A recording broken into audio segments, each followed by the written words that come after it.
शोधकर्ता स्तब्ध रह गए जब उन्होंने अंटार्कटिका की बर्फ के गहराई से आती हुई यह डरावनी आवाज सुनी। वे वास्तव में कुछ बिल्कुल अलग चीज का अध्ययन करने में व्यस्त थे, लेकिन उस सिहरन पैदा करने वाली आवाज ने सब कुछ बदल दिया और एक बिल्कुल नई सोच की शुरुआत की। आज के वंडर फैक्ट्स एपिसोड में हम अंटार्कटिका के रहस्यों में डुबकी लगाएंगे। जब से हमने अंटार्कटिका की खोज की है, तब से हम इसके रहस्यों में उलझे हुए हैं। यह बर्फीला महाद्वीप यूरोप से 70% बड़ा है और लगभग 13.6 मिलियन वर्ग किलोमीटर में फैला हुआ है।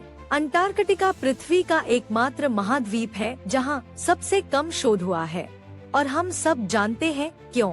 अंटार्कटिका की चरम परिस्थितियां अन्वेषण को बेहद कठिन बना देती हैं। अगर हम दुनिया भर की सारी बर्फ, विशाल ग्लेशियरों से लेकर बर्फ से ढकी पहाड़ियों तक इकट्ठा करें, तो यह अंटार्कटिका की बर्फ का केवल 10% ही होगा। अब आप कल्पना कर सकते हैं कि अंटार्कटिका की बर्फ की चादर कितनी विशाल है। पिछले कई मिलियन वर्षों में यहाँ लगातार बर्फ जमा होती रही है और कई जगहों पर यह 4.7 किलोमीटर तक गहरी है। यह इतनी गहरी है कि 5 बुर्ज खलीफा एक के ऊपर एक बनाए जा सकते हैं और फिर भी सतह तक नहीं पहुँचेंगे। सालों से बर्फ में दबे कई छिपे रहस्य सामने आए हैं, फिर भी आज भी शोधकर्ता अंटार्कटिका के रहस्यों को उजागर करने के लिए अपनी जान जोखिम में डालते हैं। और इस वीडियो में हम उन 4 आकर्षक खोजों का खुलासा कर रहे हैं। Number 4, pyramid. अंटार्कटिका की बात आने पर भूवैज्ञानिकों की कई परस्पर विरोधी राय होती है।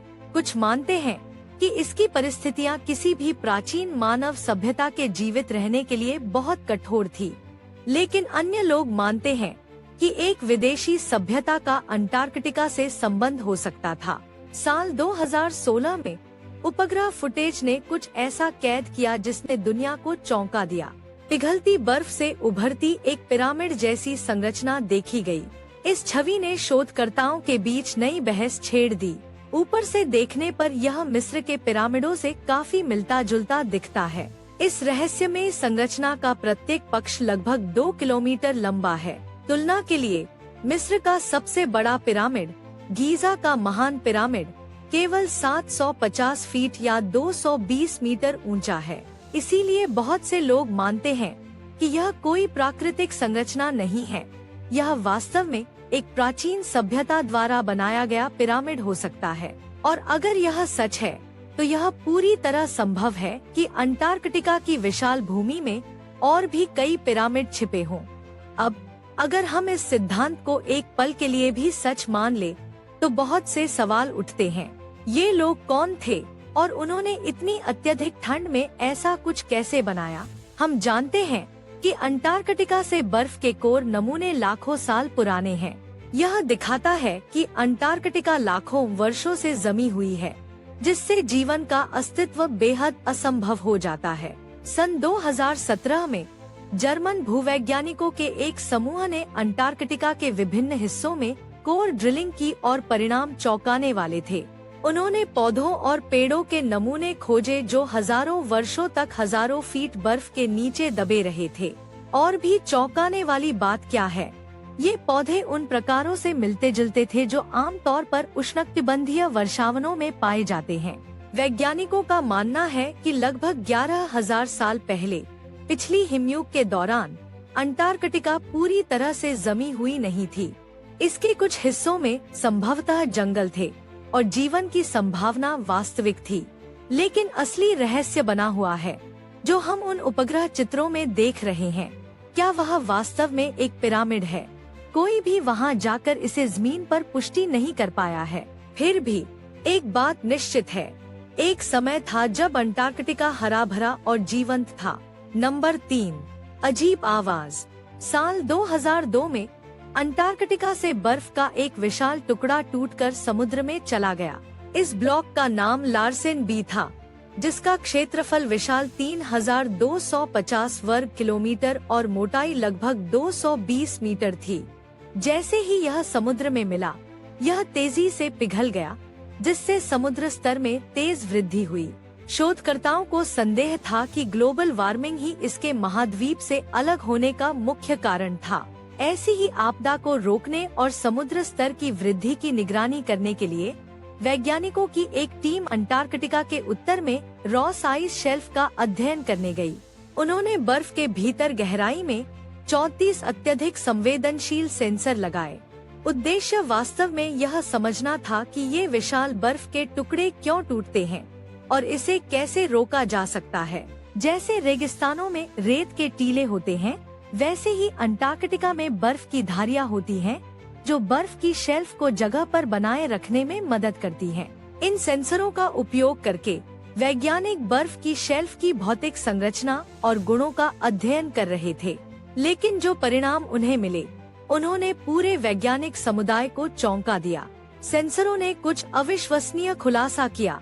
रॉस आइस शेल्फ हमेशा अपने आप कंपन करता रहता है और उसके भीतर से एक अजीब आवाज आती है। उस ध्वनि की आवृत्ति केवल 5 हर्ट्ज है। यह इतनी कम है कि मानव कान इसे विशेष उपकरण के बिना नहीं सुन सकता, लेकिन आंकड़े दृढ़ता से सुझाव देते हैं कि कोई न कोई शक्ति काम कर रही है, जो इस विशाल बर्फ की चादर को लगातार हिला रही है।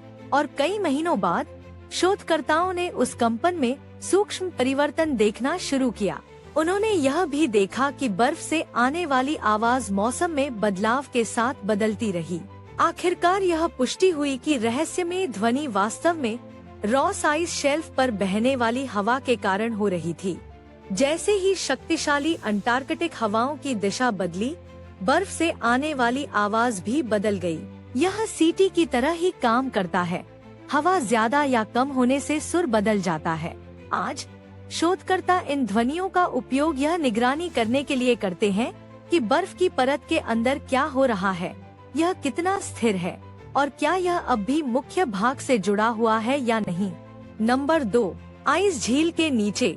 अंटार्कटिका की हिम चादर इतनी गहरी और मोटी है कि उसके नीचे कुछ भी कल्पना करना लगभग असंभव है, लेकिन आश्चर्यजनक रूप से वैज्ञानिकों ने इस जमे हुए महाद्वीप के नीचे सैकड़ों झीलें खोजी हैं। पहली भूमिगत झील 1970 के दशक में रडार तकनीक का उपयोग करके खोजी गई थी। अब तक शोधकर्ताओं ने 400 से अधिक हिमनद झीलों की पहचान की है, जहां पानी हजारों वर्षों से जमे बिना बना हुआ है। इनमें से सबसे बड़ी झील वोस्तोक झील है, जिसे रूसी वैज्ञानिकों की एक टीम ने खोजा था। यह न केवल अंटार्कटिका की सबसे बड़ी झील है, बल्कि आयतन के हिसाब से दुनिया की तीसरी सबसे बड़ी झील भी है। जब वैज्ञानिकों ने इस झील से, जो सतह से 3.5 किलोमीटर नीचे स्थित है, नमूने लिए, तो उन्होंने एक चौंकाने वाली खोज की। हालांकि तापमान -3 डिग्री सेल्सियस था, फिर भी पानी जमा हुआ नहीं था। इस झील की उम्र लगभग 2 करोड़ साल मानी जाती है। सन 2014 में शोधकर्ताओं ने विलांस झील में ऐसे सूक्ष्मजीव पाए जो पृथ्वी पर कहीं और नहीं पाए जाते।